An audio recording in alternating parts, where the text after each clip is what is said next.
दोस्तों आज की इस वीडियो में हम लोग हीरोन के सूत्र से त्रिभुज का क्षेत्रफल निकालना सीखेंगे। अगर आप मैथ में कमज़ोर हैं और आपको ये बिल्कुल समझ में नहीं आता है तो आपको बिल्कुल परेशान होने की बात नहीं है, क्योंकि मैंने इस वीडियो को एकदम ज़ीरो लेवल से और आसान भाषा में समझाने का प्रयास किया है।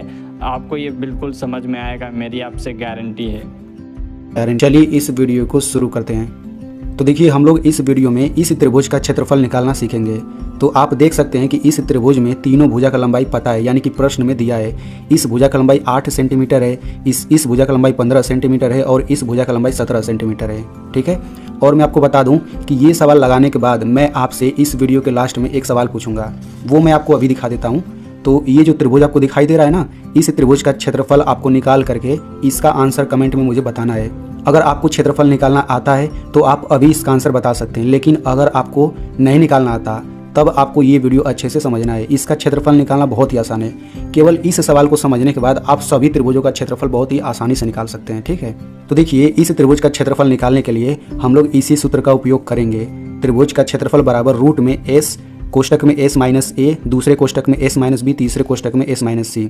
ठीक है, तो इस सूत्र के बारे में अच्छे से आपको पता होना चाहिए। ये जो आपको सूत्र दिखाई दे रहा है ना, इसी सूत्र को हम लोग हीरोन का सूत्र कहते हैं। ठीक है, और इसी सूत्र को हीरो का सूत्र भी कहा जाता है। अब इस सूत्र के बारे में मैं आपको एक बहुत ही महत्वपूर्ण बात बताने वाला हूँ, तो आप इसको ध्यान से सुनिए। ठीक है, तो देखिए ये जो सूत्र है ना, इस एक ही सूत्र से आप सभी त्रिभुजों का क्षेत्रफल निकाल सकते हैं। एक बार मैं फिर से बताता हूँ, इस एक ही सूत्र से आप सभी त्रिभुजों का क्षेत्रफल निकाल सकते हैं। वो कोई सा भी त्रिभुज हो, चाहे समबाहु त्रिभुज हो, चाहे विसमबाहु त्रिभुज हो, चाहे समद्विबाहु त्रिभुज हो, चाहे समकोण त्रिभुज हो, चाहे न्यून कोण त्रिभुज हो, यानी कोई भी त्रिभुज क्यों ना हो, केवल एक ही सूत्र से आप सभी त्रिभुजों का क्षेत्रफल निकाल सकते हैं। लेकिन उस त्रिभुज की तीनों भुजा का लंबाई आपको पता रहना चाहिए या फिर प्रश्न में दिया रहना चाहिए। यानी कि सिंपल बात समझिए कि त्रिभुज कोई भी हो, अगर उसकी तीनों भुजा की लंबाई आपको पता है या प्रश्न में दिया है तो हम लोग इसी एक ही सूत्र से उसका क्षेत्रफल निकाल सकते हैं। तो आप समझ सकते हैं कि ये सूत्र कितना महत्वपूर्ण है समझना। ठीक है, तो चलिए अब हम इस सवाल को लगाते हैं। ठीक है, तो देखिए इस सूत्र में ए है, बी है और सी है। ठीक है, और एस है। केवल 4 ही तो अंग्रेजी का लेटर है, तो हम ये चारों चीज़ इसी त्रिभुज से निकाल लेते हैं। उसके बाद हम इसी में रख के कैलकुलेट करेंगे तो आंसर आ जाएगा। ठीक है, तो यहाँ पे सबसे पहले हम समझ लेते हैं ए बी सी को। ठीक है, तो ए बराबर लिख लेते हैं, यहाँ पर बी बराबर लिख लेते हैं, यहाँ पर सी बराबर। ये ए बी सी है क्या, तो त्रिभुज की तीनों भुजा की लंबाई को ही ए बी सी कहते हैं। ठीक है, तो हम लोग यहाँ पे ए बराबर 8 लिख लेते हैं। ठीक है, और बी बराबर 15 लिख लेते हैं और सी बराबर यहाँ पे 17 लिख लेते हैं। ठीक है, तो यहाँ पर आप एक बात समझ लीजिए कि मैंने a बराबर 8 लिया, b बराबर इसको लिया, c बराबर इसको लिया, लेकिन आप चाहें तो a बराबर 17 ले सकते हैं, b बराबर इसको ले सकते हैं, c बराबर इसको ले सकते हैं। यानी a b c आप किसी को भी ले सकते हैं, कोई दिक्कत नहीं है, आंसर सेम ही आएगा। ठीक है, तो a b c इस प्रकार से निकल जाएगा। अब इसमें s हम निकालते हैं। ठीक है, तो ये जो s होता है ना, इसको हम बोलते हैं अर्ध परिमाप, यानी इसी त्रिभुज का अर्ध परिमाप को s कहते हैं। तो देखिए s का सूत्र क्या होता है, s का सूत्र ये होता है a प्लस बी प्लस सी पूरे का बटा 2, यानी इन्हीं तीनों को जोड़ के बटा 2 करिए तो s आ जाएगा। तो अब a बराबर 8 रख देते हैं, फिर प्लस b बराबर 15 हो जाएगा, प्लस c बराबर हो जाएगा 17 और ये पूरे का बटा 2। ठीक है, अब यहाँ पे बराबर लगा देते हैं। अब इन तीनों को जोड़ दीजिए, तो इन तीनों को जोड़ेंगे तो ये आपका आ जाएगा 40 और नीचे बटा 2 है तो बटा 2 लिख दीजिए। तो देखिए यहाँ पर ये हो गया 40 बटा 2। अब देखिए बटा के नीचे अगर 2 होना तो इसका मतलब होता है आधा, यानी कि 40 का आधा। तो 40 का आधा क्या होता है, 20 होता है, यानी कि s बराबर कितना आ गया, s बराबर 20 आ गया। तो देखिए हमने a b c भी निकाल लिया, s भी निकाल लिया। अब इन चारों को सूत्र में रखते हैं। ठीक है, तो यहाँ पे हम बराबर लगा देंगे और देखिए ये जो है ना, ये रूट है, ये रूट होता है। तो यहाँ पर हम रूट को सबसे पहले लिख लेते हैं। अब इसमें s की जगह क्या रखना है भाई, 20 हो जाएगा, तो ये हो जाएगा 20, कोष्टक लगा दीजिए।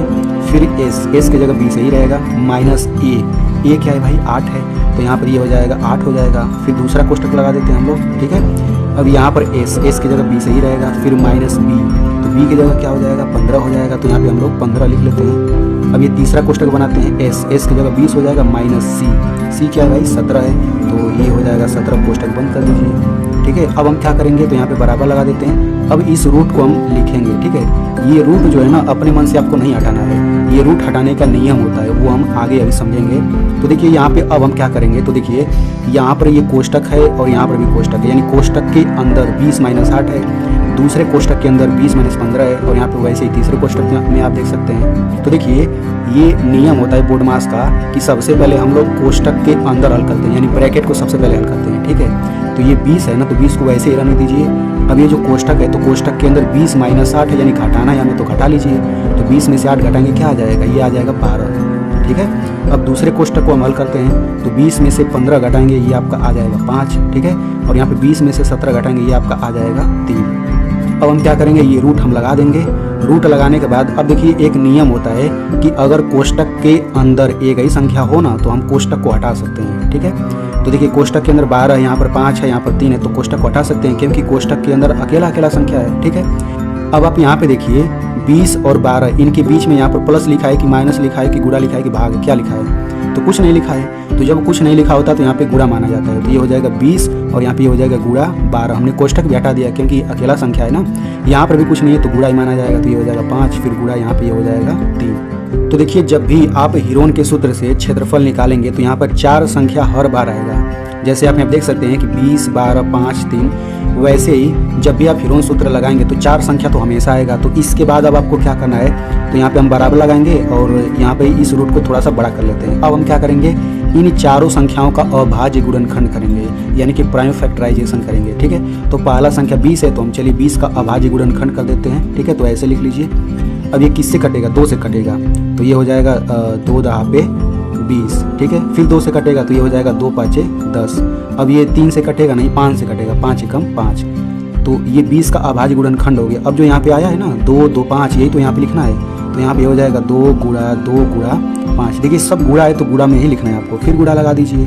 अब 12 का अभाज्य गुणनखंड करते हैं हम लोग, तो यहाँ पे 12 का करिए तो ये 2 से कट जाएगा, 2 छक्का 12। कटने का मतलब है कि 2 के पहाड़ा में 12 आएगा, तो 2 छक्का 12, फिर 2 के पहाड़ा में आएगा 2 3 6। अब 2 के पहाड़ा में ये नहीं आएगा, 3 के पहाड़ा में आएगा, 3 कम 3। तो आपको अभाज्य गुणनखंड अच्छे से आना चाहिए, नहीं तो सवाल गलत हो जाएगा।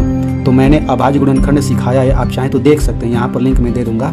तो 12 का अभाज्य गुणनखंड हो गया 2 2 3, आप देख सकते हैं। तो चलिए लिख लेते हैं यहाँ पर, तो ये हो जाएगा 2 2 और ये 3, गुणा लगा लेना है, फिर गुणा लगाइए।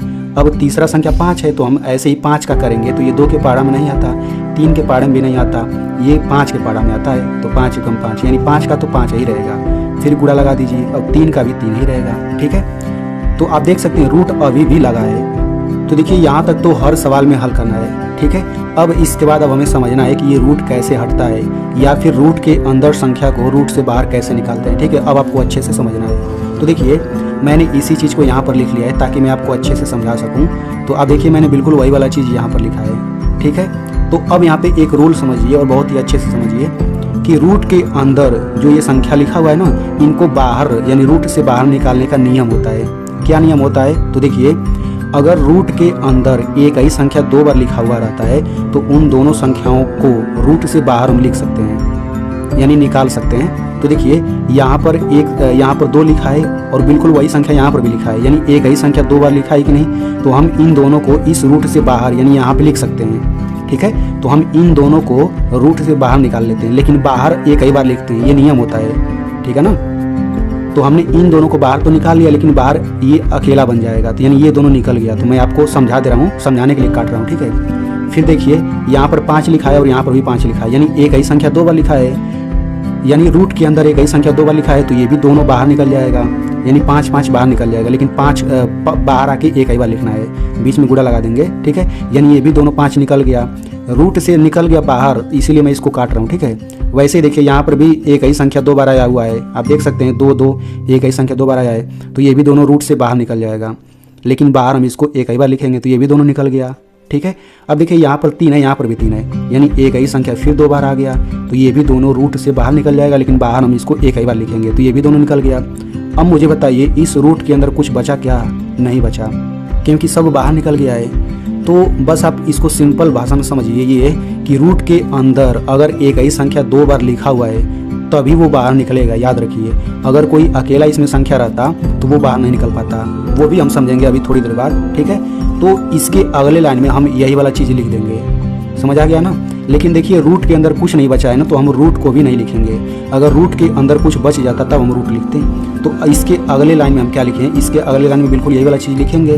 तो 2 5 2 3 लिख दीजिए, तो ये हो जाएगा 2 गुणा 5 गुणा 2 गुणा 3। ठीक है ना, अब देखिए रूट के अंदर कुछ नहीं बचा ना, तो हम ऐसे रूट ऐसे थोड़े लिखेंगे, रूट के अंदर कुछ बच जाता अगर तो अब लिखते हैं, लेकिन कुछ नहीं बचा तो हम रूट नहीं लिखेंगे।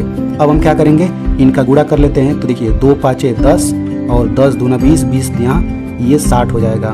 अब देखिए बहुत बच्चे ऐसे होंगे जो अब इस वीडियो को छोड़ देंगे, लेकिन आपको ये वीडियो पूरा देखना है, क्योंकि अभी मैं आपको एक और महत्वपूर्ण चीज़ बताऊंगा, ठीक है ना। यानी कि रूट के अंदर कोई संख्या बच जाता है तो कैसे लगाते हैं वो, ठीक है। तो देखिए यहाँ पर गुणा करके 60 आ गया।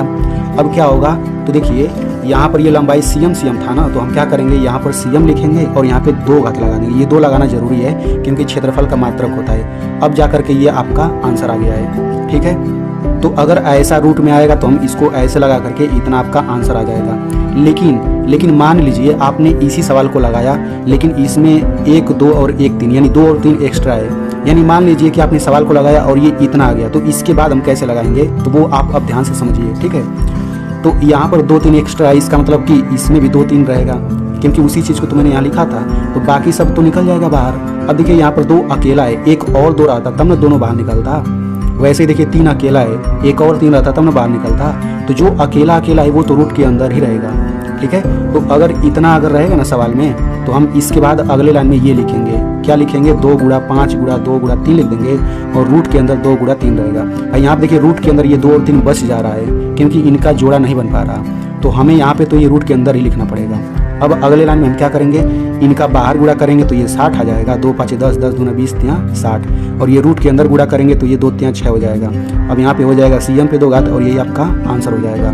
यानी रूट के अंदर अगर कुछ बच जाता है तो हमारा आंसर ऐसे आता है, ठीक है। तो चलिए अब मैं आपको यहाँ पे सवाल दे देता हूँ, तो आप लोग इस सवाल को लगा करके इसका आंसर कमेंट में ज़रूर बताइए, और आप लोग इस वीडियो को अपने दोस्तों में भी शेयर करिए ताकि वो भी अच्छे से समझ जाए, और मेरी मेहनत के लिए आप लोग इस वीडियो को एक लाइक कर दीजिए।